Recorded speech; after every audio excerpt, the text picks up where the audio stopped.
Happy Saturday, ladies and gentlemen. Happy Rusev Day to a lot of you fans out there. This is indeed the Game Changer. I am indeed Nate the effing Great, and this is not any ordinary edition of the Game Changer. No. It's a special cross-brand edition of the Game Changer. And what brand will I be crossing over with? Why, none other than the Kings of the Rings podcast. And I'm very fortunate to be joined by one of the members of royalty over in that podcast, the one, the only, King Ricky. You know, you do a better intro than any of my co-hosts. I'll tell you that right now.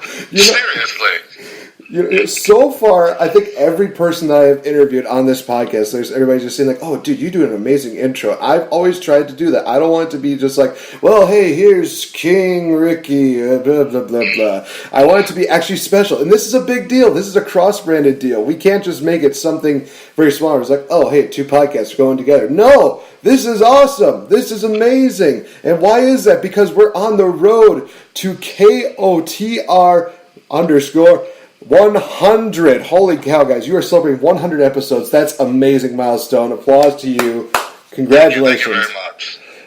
It's a crazy milestone to think about how far we've gone as a podcast. I mean, before the advent of royalty on a Kings of the Rings podcast, we weren't such a big following anywhere on Twitter, on Facebook, and then I came. And I showed up, and I added a little bit of flair, a little bit of color, no pun intended. And now we have a following, we have a fan base, we have an international fan base. We're cross-promoting with podcasts like yours, as well as Ran with Ann and the Gift of the Podcast from Kentucky. We've really been engulfed in the Twitter and the wrestling podcast community, and it's a great thing to be a part of, to be honest with you. Yeah, you guys definitely have been taking a lot of social media by storm. We'll get more into that a little bit later, but I think it's really just me. Well, I mean, but to be honest, I think a lot of people need to know, where did King of the Ring podcast come from? What are the humble beginnings to, you guys going from just being wrestling fans to creating this 100 episode podcasting, I guess you could say, phenomenon, really? It is kind of a phenomenon in and of itself.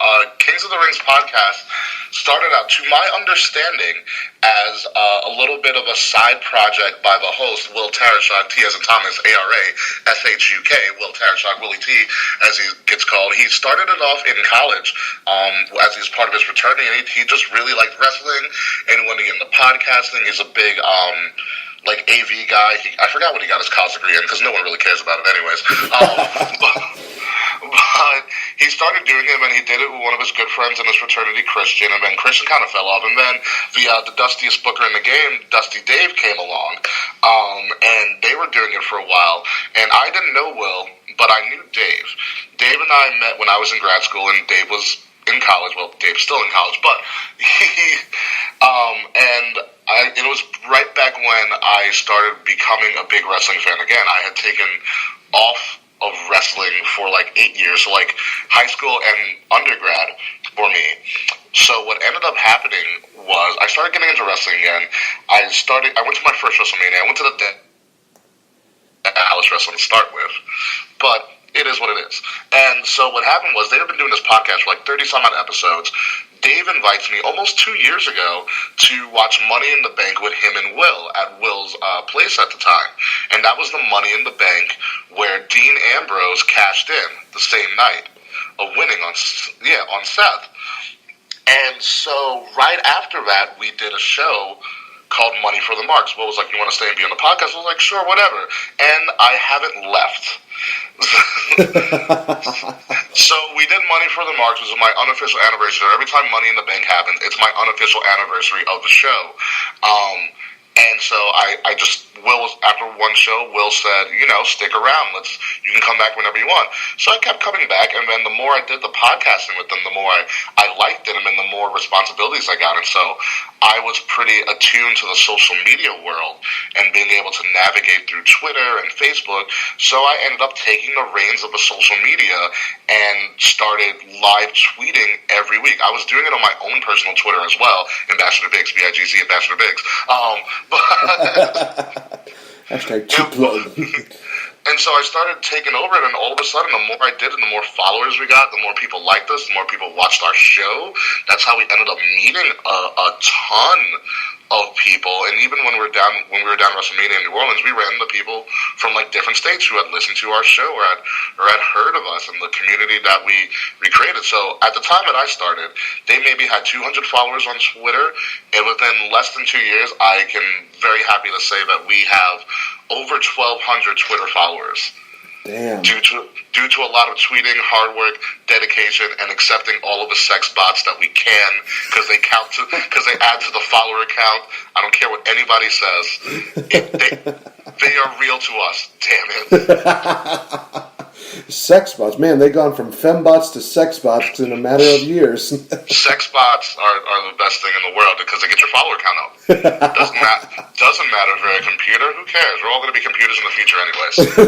At this rate, yeah, it does seem that way. We're going to be part of that era that's going to be watching our grandkids watching just robots fight each other, and we'll just be like, I remember when actual people wrestled, when we had actual creative people. We'll even say like a worse edition of Raw will be better than just two robots just hitting each other with metal hammers or whatever they can think of. I mean, we did have the great Khali, and he was pretty much a robot. Well, okay. I mean, oh yeah, oh boy, I'm going into a dark place where he was world champion, and that's right. He yeah, beat the Undertaker.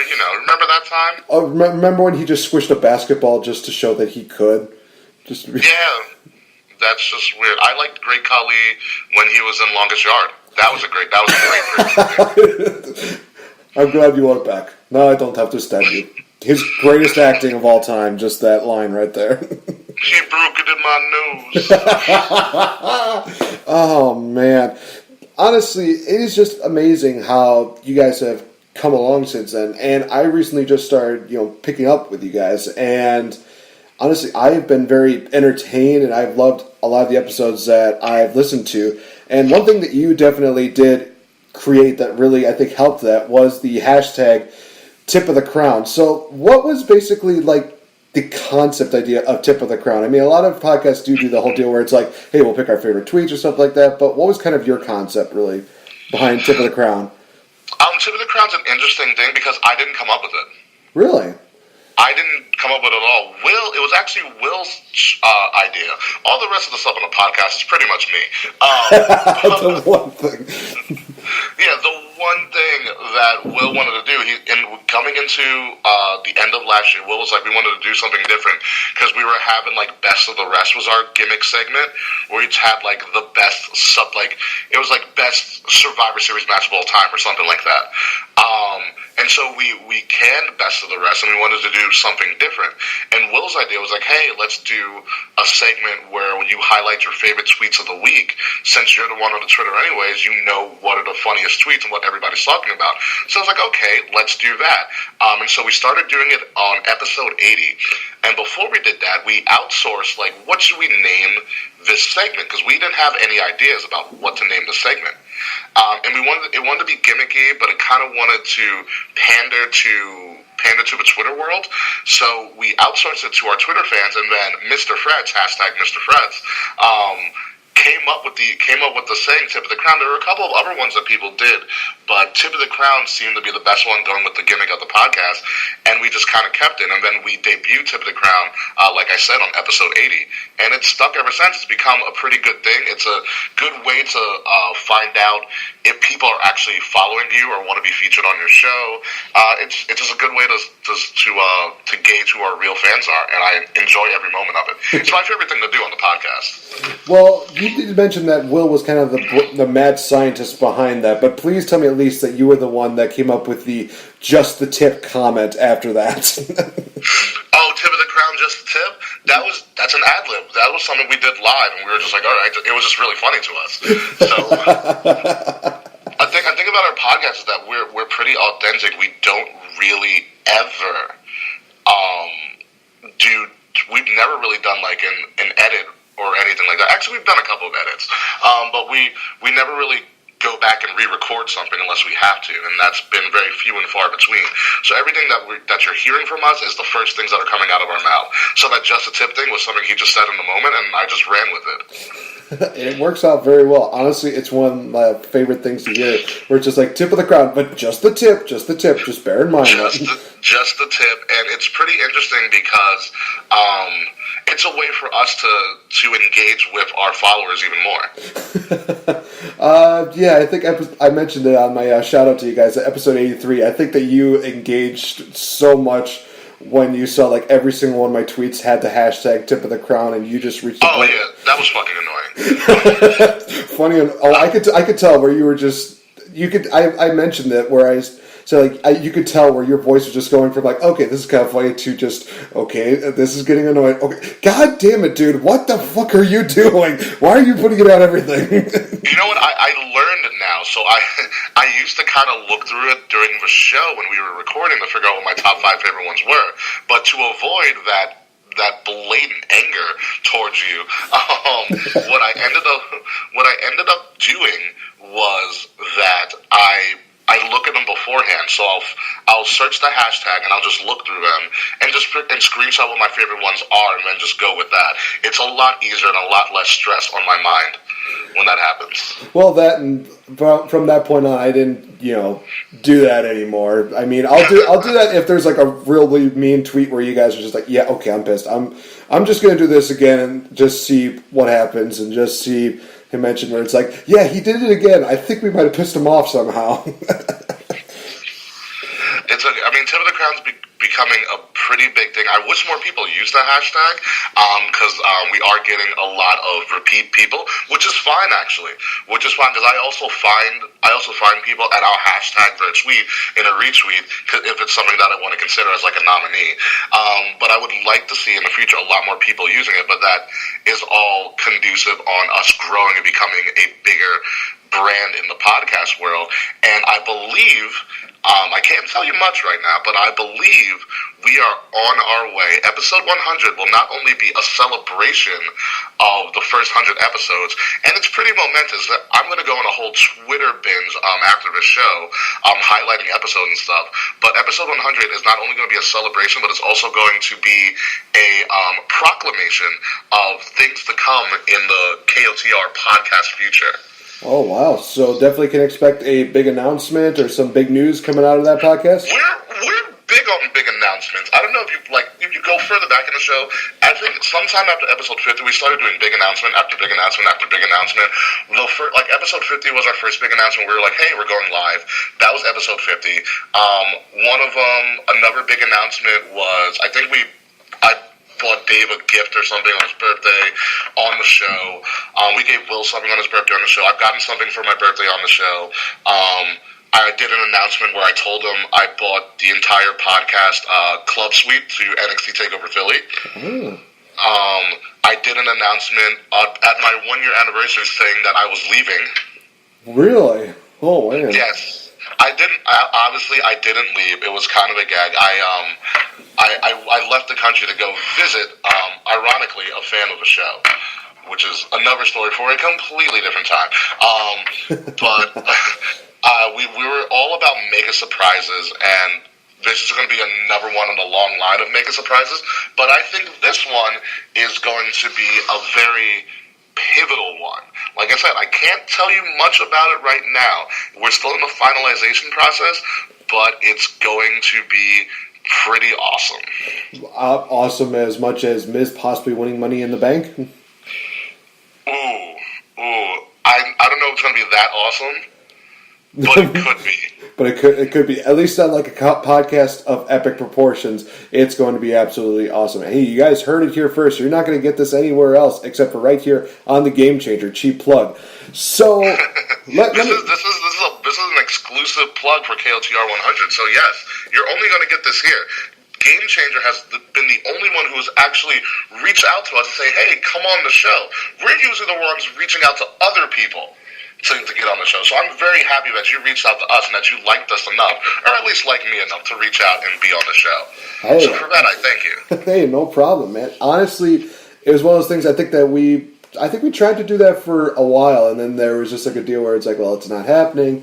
And then finally, when I found out that, hey, this could actually be a thing, it's like, okay, I'm capitalizing on this. And literally... You are the ultimate opportunist.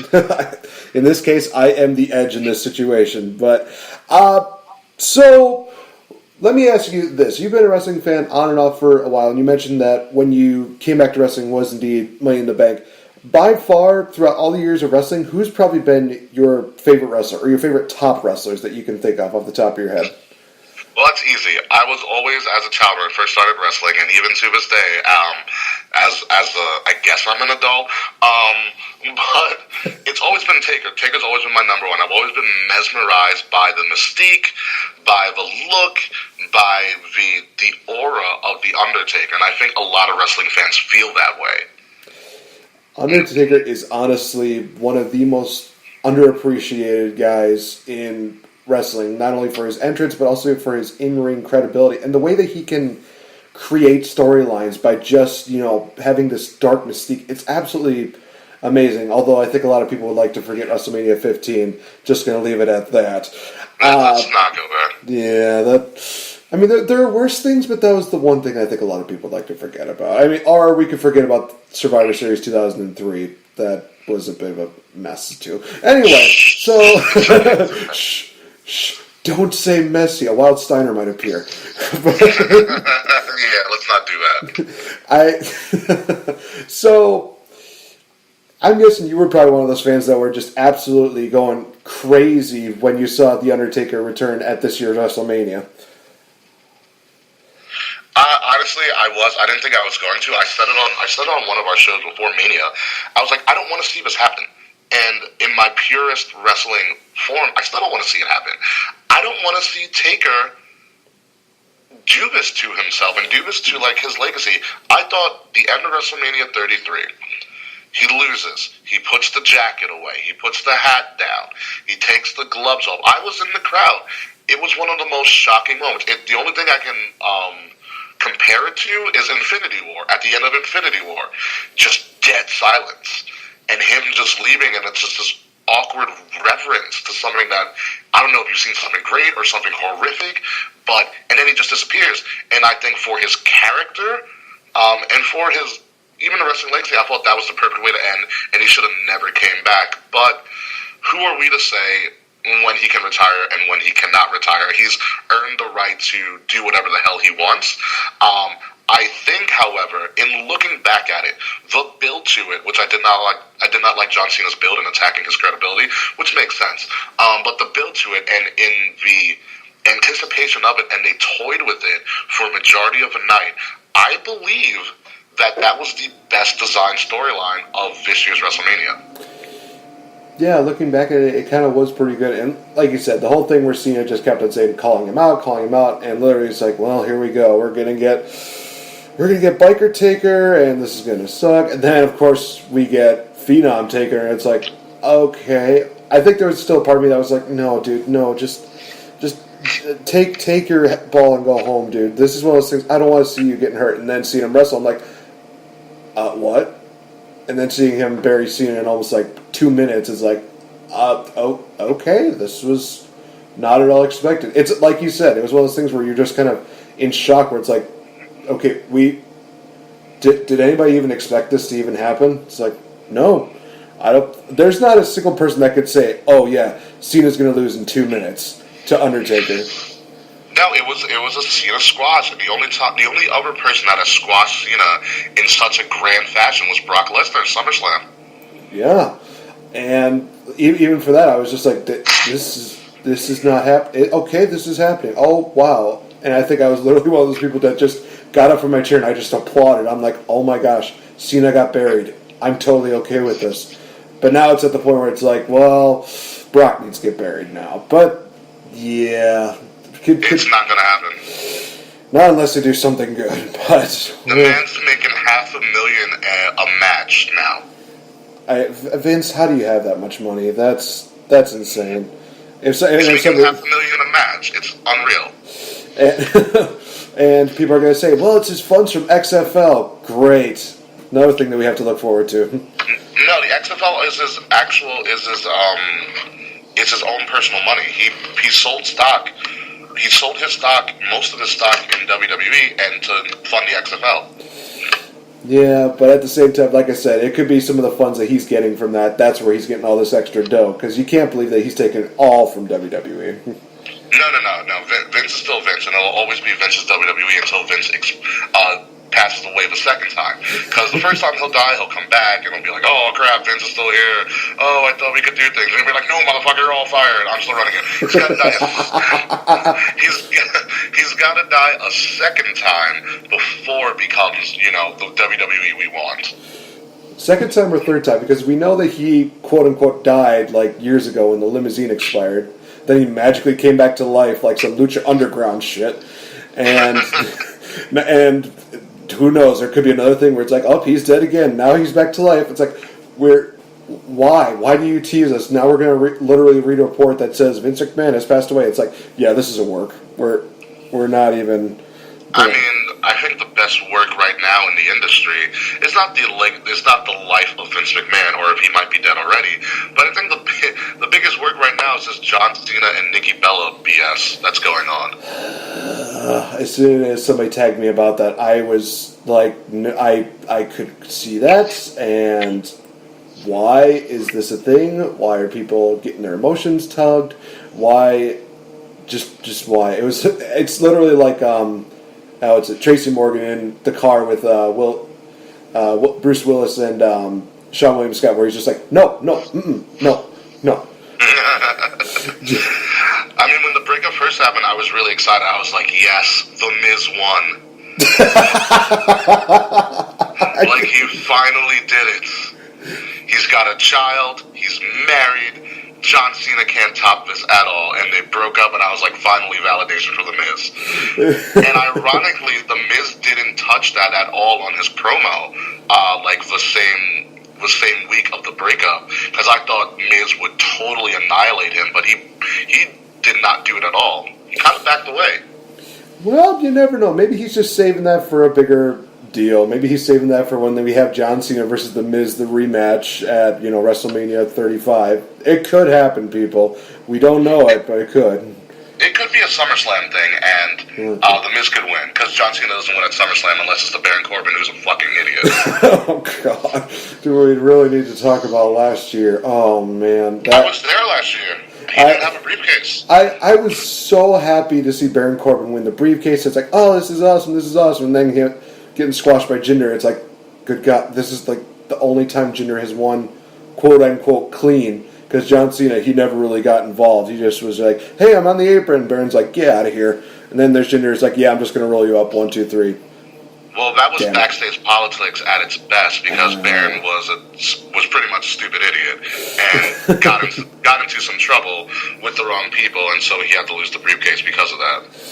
I know, and just and that was why I was so torn this past week. We'll definitely have to talk about how Raw was this past week. I was torn with that triple threat where we had Elias, Baron Corbin, and Bobby Roode battling, because it's like, I want Bobby to win, but at the same time, I really want Baron in this because it could be a redemption deal. This could be awesome. But then I think that you were one of the few people that, or you guys were the few people that just read my tweet where I just said, yes, literally, Bobby Roode's going to Money in the Bank. I am so okay with this.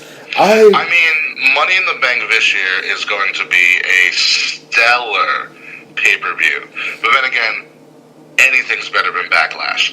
Oh, boy. The only thing good about Backlash was the fact that I was in a club-level leather back seat, which was probably the best part about it. So I was comfy watching a shitstorm. But they're creating this Money in the Bank pay-per-view the way it should be.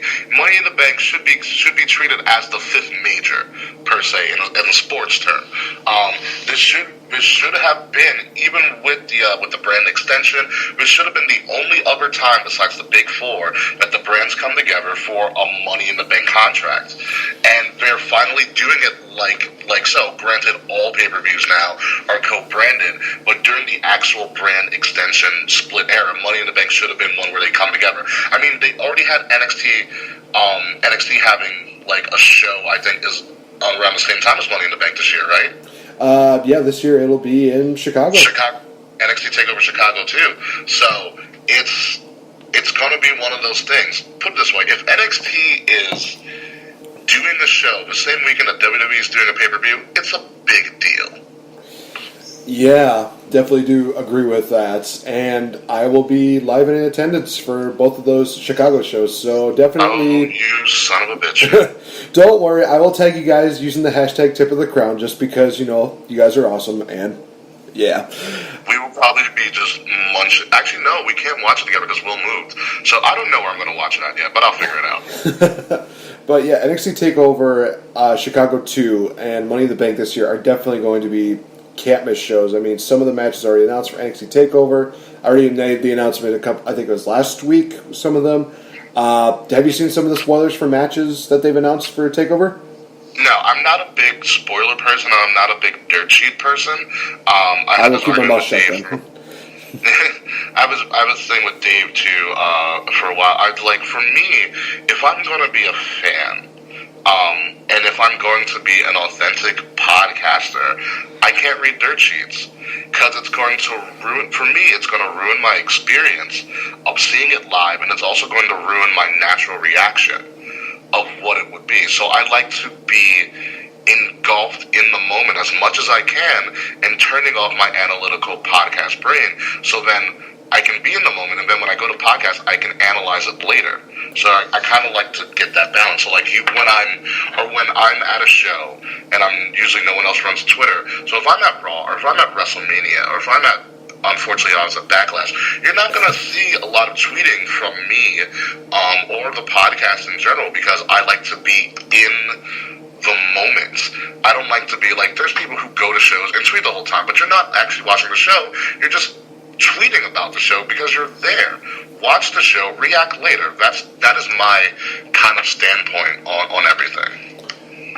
I might have to take that into consideration, but I will say this, that if Bobby Roode were to win Money in the Bank this year, literally I will have a live reaction video there where I'm just going to be probably screaming my head off, just saying, yes, Bobby Roode has won, yes, all is right in the world, but at the same time it's but there's also Rusev. Damn it. I know, it's hard to pick, and that's the best part about Money in the Bank is that it is so difficult to choose because a lot of people on the men's side deserve it. I personally want Finn to win it. I would be totally okay with Finn winning it, and I mean, he's honestly due a rematch for the Universal title, which apparently he never lost. That is always something weird that somebody pointed out. Is every single former Universal Champion never got a rematch for that title. Finn never got one. Kevin never got one. Goldberg never got one, although he's busy being retired right now, so that doesn't count. But yeah, it's crazy to think that. But lo and behold, with the WWE title still around, Jinder gets his, but he loses. Fair enough. AJ's still the champion. I love me some Jinder. I don't like to hinder my Jinders. Well, what do you think about this whole deal with Jinder Mahal and Roman Reigns having a rivalry? I am more than okay with it. It keeps Roman away from a title scene because no one wants to see Roman with the title right now, if ever again. But then again, anything's better than Dean Ambrose with the title. Oh, damn. I don't care. I can tell. There is real. I heal it up a lot on my own podcast, but I like Jinder. I think from his advent last year on SmackDown to where he is right now, he is a more well-developed character, and he knows his character a lot more. Yes, was it a grand experiment making him the 50th different WWE champion in the history of the belt? Yes. Was it an experiment to make him the first ever Indian WWE champion? He's actually Canadian. He's Indo-Canadian. Ever? Yes. Was it a marketing ploy to open up expansion and get more fan base in the Middle East India area? Absolutely. Did it succeed? Not really, but did it fail? I don't think so. I don't think it was a massive failure as half of Twitter would have you believe. I think the fact that you talk about Jinder, people hate this man. Absolutely hate this man. He gets reactions. he gets booed, and he actually a couple weeks ago became the face of Raw after he made sure Roman didn't win. This is true. The fact of the matter is, wrestling is all about getting a reaction from the crowd. That's why you still talk about Roman Reigns. You still talk about Jinder. No one talks about Kurt Hawkins. Hey, we talked about Kurt Hawkins before the show started, so it's whatever. But like I said, no one talks about Kurt Hawkins on Twitter. No one talks about Heath Slater really on Twitter or anything like that. The fact of the matter is, Roman gets reactions, which I still don't like Roman personally. I don't like his character. Jinder's getting reactions, and Jinder's now a made person. He was a champion, he got the heat, and he's playing the heel better than ever. Should he have the top title again? I don't know, but he's good in the mid-card or in like an upper mid-card feud fighting with Roman. There can only be benefits to both people. Roman can develop his character a little bit more, and Jinder benefits probably the most out of anybody. Imagine Jinder Mahal saying, I beat Roman Reigns. That somehow just seems unlikely, but also seems like a very beautiful thought, actually. Think about it. WWE and Vince McMahon in general is all about shocking and swerving the crowd. Remember the shock of SummerSlam, I believe 2016, when AJ Styles, clean as a whistle, no help at all, beat John Cena. That was absolutely amazing. That was a beautiful match, too. I hulked out. I literally hulked out in the middle of the arena. I lost it. Or imagine the moment, the biggest shocker of all time, and I hate to say it, when Brock Lesnar beat Taker WrestleMania 30 from a streak. It's all about those moments. So imagine the moment. Obviously, it's not comparable to anything I just said, but imagine the moment when this man that people loathe in Jinder Mahal because they think he has no reason being where he needs to be, beats a guy who is pretty much the man next to John Cena in WWE right now, and beats him clean. That will be a moment that will probably have time stand still, and I can guarantee people on their DVRs are like, did we see that? And I literally was like 3 times during that, the whole Brock and Taker thing, where I'm just like, I mean, there had to have been a mistake or something like that. No. I mean, one more time, okay, then this happened. Sadly enough, I had to get a text message that said, the streak is over. I'm like, what?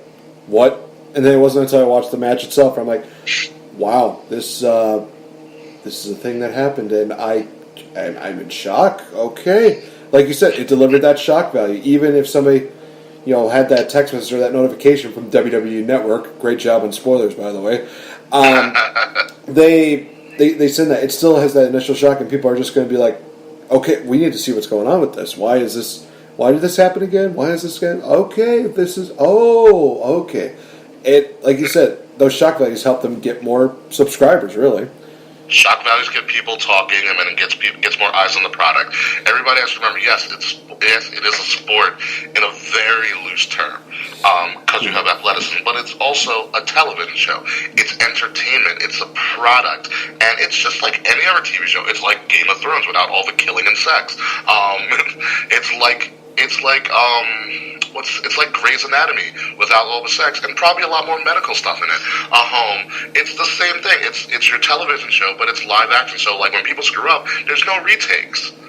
And so a part of being a television show is you have to create that shock value. You have to create those talking points that people are going to go to the next day at the water cooler, the water cooler moment. Like, hey, did you hear about this? Did you see this? Hey, did you see when Ronda Rousey showed up at Royal Rumble? Hey, did you see when Brock Lesnar beat The Undertaker? Oh my God, did you hear that Goldberg's back?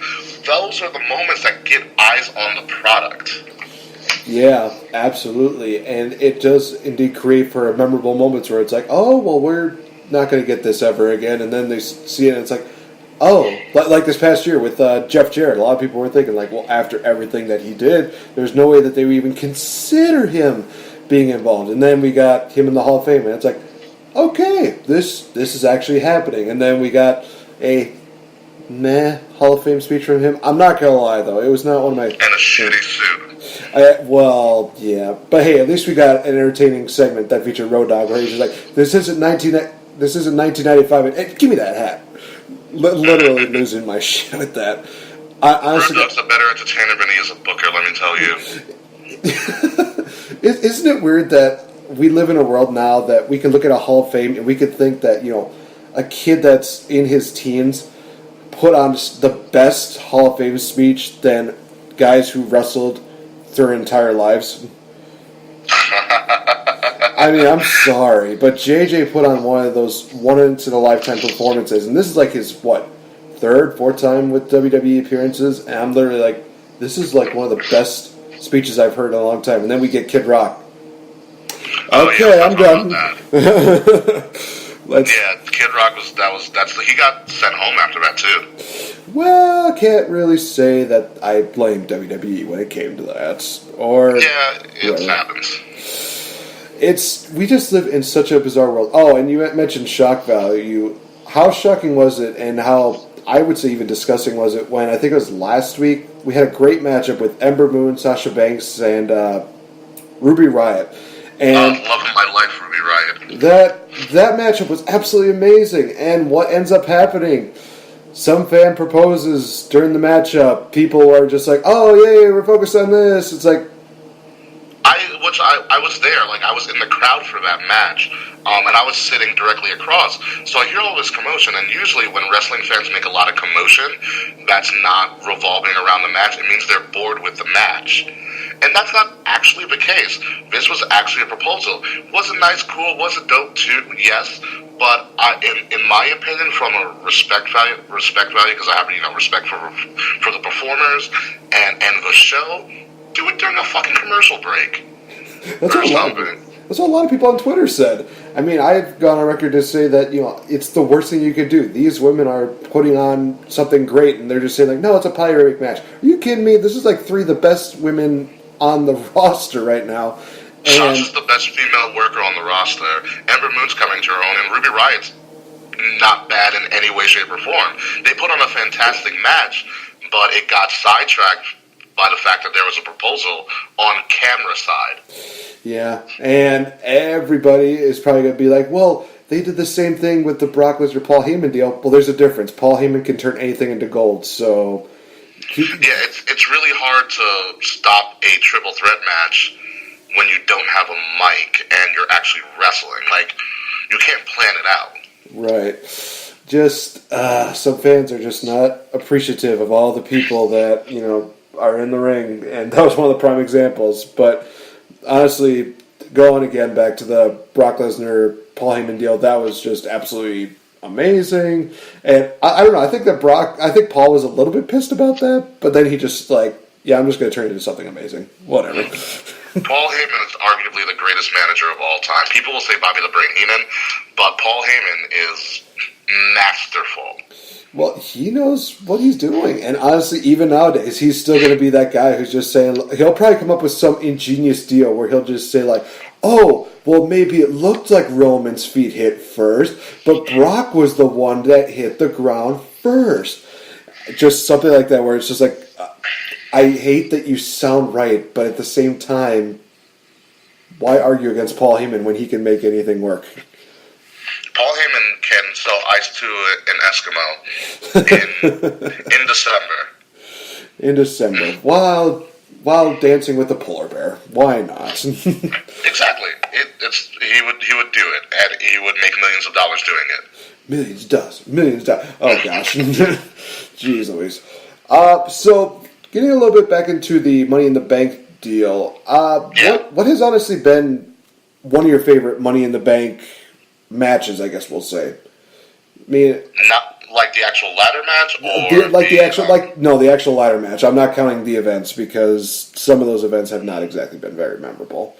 Let's face it. Yeah, no, that's true. I'm trying to think of Money in the Bank ladder matches that really shocked me. I think the WrestleMania 25 Money in the Bank ladder match was fantastic. There was, that wasn't a Money in the Bank match. Because I'm thinking the one of when Kalisto did the Selena Del Sol over to Uso, but that was a tag match, I believe. Yeah, that was the TLC matchup where everybody basically lost their shit. Yeah. I'm trying to think. There's like Money in the Bank matches that stand out. The one that stands out for being a shit one is when Kane won with like the massive ladder. Oh yeah. Kane won it and he cashed in. The Dean one was a great Money in the Bank. The women's Money in the Bank would have been great if a man didn't win it. Oh jeez. Well, I mean, I'm trying to think of Money in the Banks that like were just freaking awesome. You know what it is for me? The Money in the Bank isn't really about the match. Yes, it's about the match, but it's a ladder match. Ladder matches can only go a couple of ways. But I think it's what the person does after winning Money in the Bank. Yeah, I can agree with that. Like, Edge winning the first one, that was absolutely amazing. And then having him cash in after John Cena went through Elimination Chamber, although we could have done without the Vince McMahon announcement deal, because as years went on, it's like, oh hey, it's a shock because this guy's coming in, and it's like, oh, are they going to cash in? Sometimes they're like, nope. Other times they're like, yep, we're basically just going to kill this person. God help me, some of the best stuff. Even I think that WrestleMania 23 kind of stands out too, because if you remember, that was where Randy Orton basically RKO'd everybody. Booker T did a bookend to what was it? To Randy Orton off a ladder. That was one of those moments where it's like, oh, okay, there goes Randy Orton's spine. Or WrestleMania 24 was a good one too as well. Oh my god, the finish I think was actually kind of surprising. Just seeing the Matt Hardy return. Oh my gosh, that's right. I remember that now. MVP's about to win. Matt Hardy comes out of nowhere. What the shit? Yeah, because he was injured, I believe, during that time, and then he came back as a surprise. Yeah, that was when they had that, I think beforehand they were doing like the MVP versus Matt Hardy sketch series where it was like, oh, let's see who's better at this and who's better at this. Meanwhile, MVP is like, no, I'm not going to defend the title against you. We got this tag title thing to defend. It's like, why do you care about that? Why wouldn't you just lose the belts to him? Because that way he can get this guy distracted. Shut up. Fair enough. Smart man, MVP. Money in the Bank is one of probably the best concepts that WWE has ever created. And of course, we know Impact Wrestling, they've basically ripped that off. I think the Lucha Underground definitely does a great job with the Gift of the Gods title, where they basically make you earn every single spot to get to that point. But when it comes down to it, Money in the Bank, WWE's creation, and they're the originators, so for anybody that thinks that, oh, this person did better, it's like, hey, just remember, WWE created it. More specifically, Chris Jericho. Put up a meme, hashtag Chris Jericho invented that. Chris Jericho has done so much. I mean, Chris Jericho did Money in the Bank. He's the reason AJ Styles can do the Styles Clash. Chris Jericho is amazing to be doing what he's doing at his age. Now he's in New Japan again. Chris Jericho, and I've read his most recent book, No is a Four-Letter Word, and I don't understand or comprehend how he does so much with only 24 hours in a day. Well, he's just Chris Jericho, and he can do anything, really, so... The Ayatollah of rock and roll. The sexy beast, baby! Oh, man. I was actually looking for the list of Jericho, but they don't sell it anymore in WWE shops, so I'm kind of pissed. Really? Wow. Yeah, I was looking for it. I was like, you know what? The list of Jericho hasn't been around for a while. It's probably on clearance. Let me get it now, but it's not there. Jeez. And I still got mine, and I'll be cosplaying as Jericho during either TakeOver or Money in the Bank. I'm surprised you're not going to cosplay as Bobby Roode, since you are a big Roode person. Well, I would have, but I made the bad choice of leaving it up to the fans on Twitter. No disrespect to you guys. But they wanted CM Punk and they wanted Chris Jericho, so it's like, okay. Don't do CM Punk. But CM Punk's a Chicago native, man. It's not that. What the fuck ever. CM Punk scorned us. CM Punk took his ball and ran. And granted, what WWE did to him was fucked up. But he's not coming back. He has no desire to come back. He's doing comics. He's going to lose in another UFC fight again. Let the man live. He's married to a gorgeous and very strong and beautiful woman in AJ Lee. Let the man live. If he comes back, he comes back. Would I love to see CM Punk come back in this era? Absolutely. But he doesn't want to, and I gotta respect the man's wishes. Oh no, I'm definitely not going to be the one guy that's going to be knocking on his door saying like, "Hey, when are you coming back to wrestling? When are you coming back to wrestling?" It's like I agree with you full-heartedly. I just still respect CM Punk as the wrestler. Some of the things he probably does as a person, it's kind of like, probably not the best idea, but at the same time, I understand, where he's coming from. I understand that, absolutely. What person hasn't had grievances that they just, needed to spew out. And, he did it on his friend Cole Cabana's podcast, which, Who's an excellent person. I've met Colt at WrestleCon this year. Awesome guy. Very hysterical. Wow. Well, I think I've seen a lot of stuff that Colt does, and he's just absolutely entertaining. I'm surprised WWE has not brought him back, even though they have like a developmental deal for a few years at a time. Yeah, but I mean, Colt is good being Colt. He is the staple of like funny comedy wrestling. Like he's like the grandfather of comedy wrestling at the moment, and he does his job really well. Yeah, and I think WWE might tarnish that just a bit, and by a bit I mean like probably this a whole much. Lot, because WWE is branded upon being a sports-like entertainment seriousness, and there's no room for Colt Cabana in there. And that's probably why the fashion police don't do so well, because they're not taken as serious wrestlers.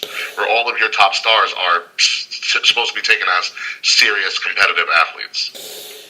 Yeah, there's a long list of things that we could say that WWE definitely needs to improve on, but I think that would be about another hour's worth of a podcast, and I think you guys probably have had, at least 98 episodes worth of where you basically just said, like, WWE needs to do this, WWE needs to do this, bring Demon Balor back, bring this guy back, bring in the pain, get Brock Lesnar to lose that belt, come on, just give us something. Most of these are Dave arguments too. I'm just like, Dave, relax. Or Will arguments, depending on what they are. So It depends on the person, depends on the day, and depends on who basically screwed up. Yeah, no, it depends on our mood. We had an argument once on one of our shows that we ended up turning it into the title about if Roman Reigns was ever over as a singles competitor. That is, oh man, that's actually a pretty good argument. You definitely do a good job of turning anything into like a really good discussion. I have noticed that with a few podcasts where it's like, this person, well, what if we actually go into that a little bit? Do we really think that Roman Reigns is good?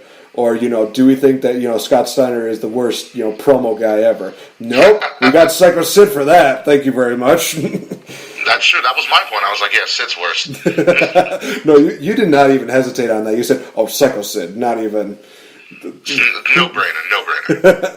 Well, I mean, when we talk about brains and Psycho Sid, well, guys, look it up on YouTube. Well, that video just speaks for itself right there. Yeah, it's very true. So, you've definitely shown a lot of fan interactions on, your Twitter and also on your Facebook fan page. Definitely one of the major interactions you definitely have is with this group called I think they're called the Valkyrie. Who are these? Yes, they are called the Valkyrie. Who are these wonderful ladies, and why are they so crucial to some parts of your guys' podcast? Because you'll definitely notice that when you do hashtag Tip of the Crown, you'll hear the name the Valkyrie used in there quite a bit. But they also have some of the best tweets, so I can't really argue that. No, it's hard to argue their dominance in wrestling Twitter. So the long story of the Valkyrie is, I'm not going to talk about the long story of the Valkyrie. I'll try to make it as short as possible.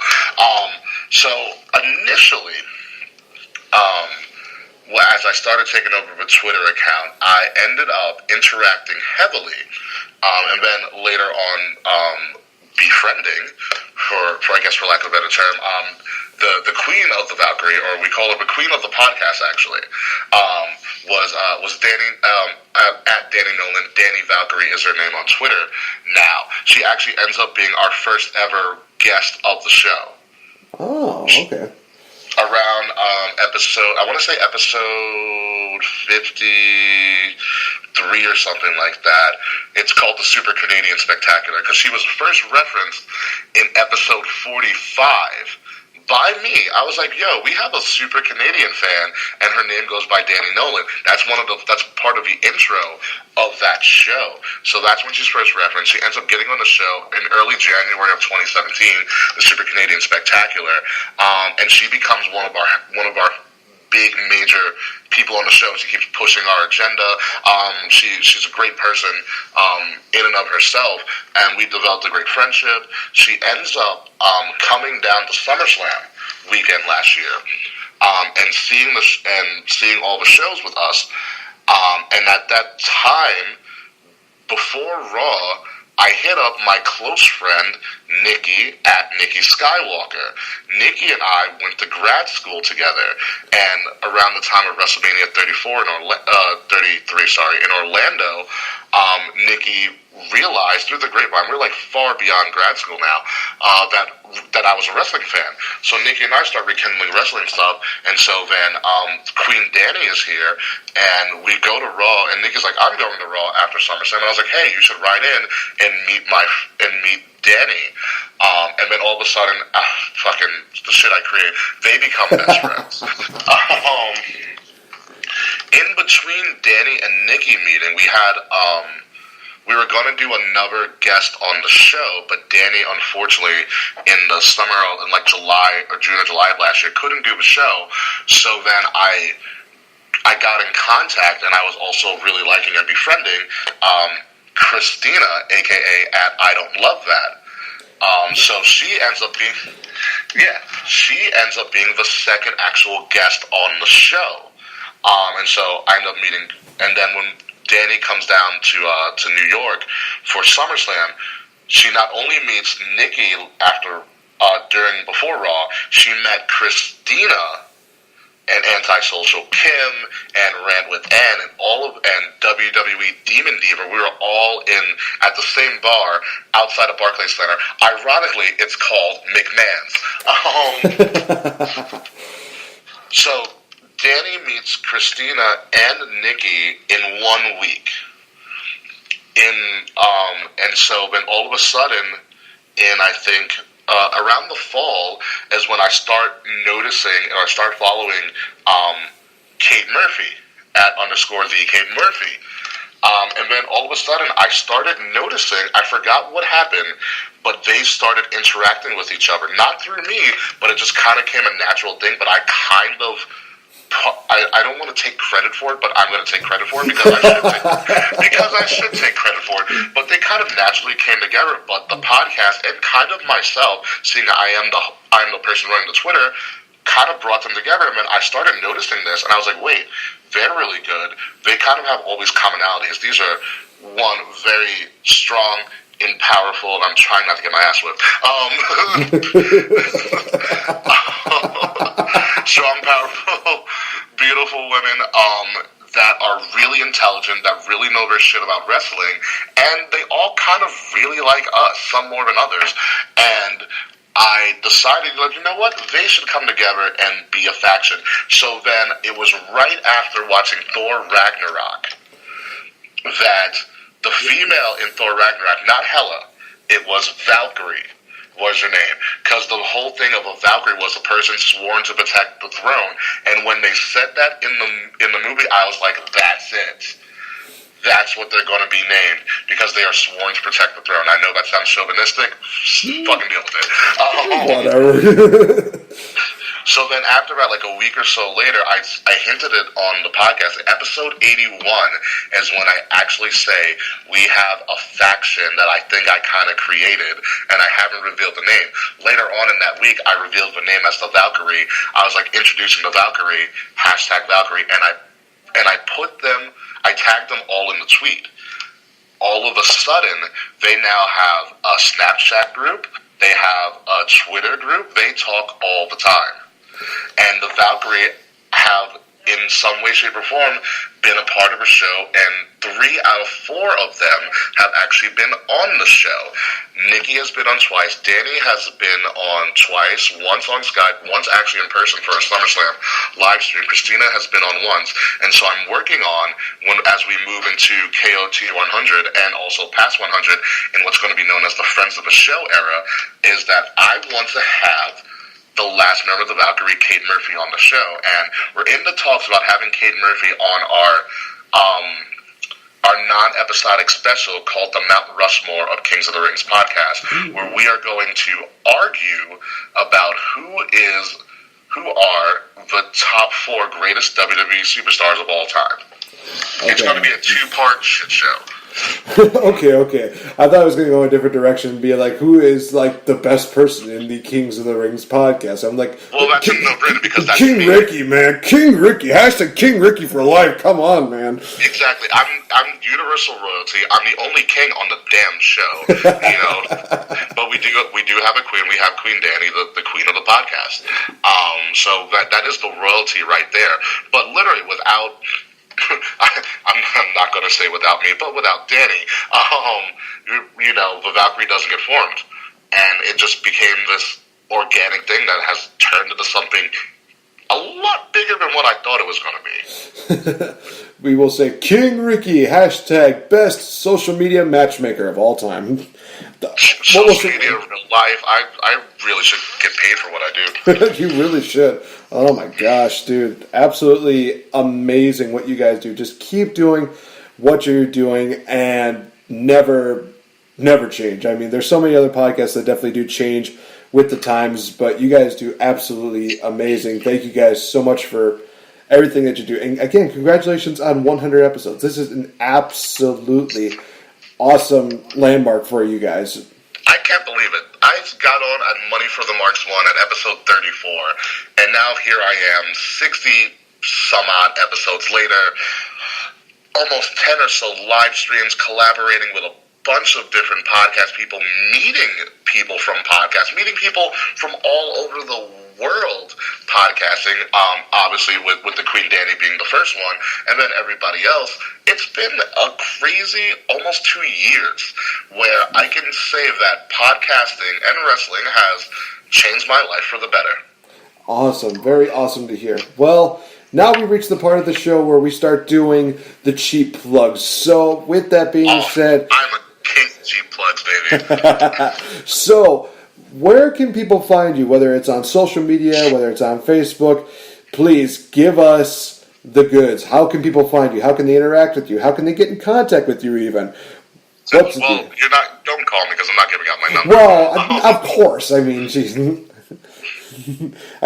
almost the perfect 10, though, so. Fair enough. Okay, so... For me personally, you can find me pretty much on anywhere where there's social media. Facebook, Twitter, Instagram, Snapchat, at Ambassador Biggs. I think my Instagram is Ambassador Biggs54, but Ambassador Biggs, B-I-G-Z, Ambassador Biggs. They're all the same name because that's how you know it's me. I also have a blog, and I'll plug that, shameless plug. I've been writing, I think, as you saw on my pinned video on Twitter, Nate, that you liked. That was a live blog, but I've been blogging for almost 5 years, and that's actually something that it's a real version of me and not gimmicky King Ricky me that I write about. I don't know if you peeped any of the other actual things that I've written about, Nate. You can if you want to. I'd love to hear some feedback. But my blog is called Ambiguous, and it's ambiguousconsumption.wordpress.com. I know it's really long. I'm sorry. The link is on my Instagram. The link is in my Twitter. The link is probably on my Facebook somewhere. That's where you can find me personally, and then you will soon, I will spoil this, you will soon be finding me probably exclusively on SoundCloud on right now what is going to be known as the Kings of the Rings Network, doing my own personal podcast. Remember, the podcast about my life and the important people and things in my life, and it's going to be loosely associated with what I blog about. So if you want any background as to what I might actually podcast about and who might actually show up in my podcast, you should read my blog. Again, ambiguousconsumption.wordpress.com. That's pretty much where I become an open book. So I appreciate any feedback and stuff or whatever. And also, my DMs, whatever, just find me. It's all right. Awesome. So also, you guys, you can definitely check them out on their Facebook fan page. I will definitely have some links for them in the description below here on Spreaker.com. I will also have them tag them on the... I will have them all tagged on the Twitter, so definitely you can check them out. Give them a follow, give them up, give them the likes, give them the retweets. And also, be sure to use hashtag tip of the crown because this handsome gentleman right here may indeed read your tweets during his top 5 hashtag Tip of the Crowns of the Week, I believe it's called. Yeah, it's hashtag Tip of the Crown, my top 5 favorite tweets of the week. And a lot of them are very, very entertaining and very unforgettable. So definitely go check that out. Also, be sure to check them out. Where can they find your podcast, actually? I feel like I'm plugging for my own podcast right now. I mean, I am, but I feel like I'm on my podcast plugging. Right. But you can find our podcast, like Nate said, on Facebook, Kings of the Rings, RINGS, Kings of the Rings podcast on Facebook. You can find us on Twitter. That's where most people find us. KOTR_podcast is our Twitter handle.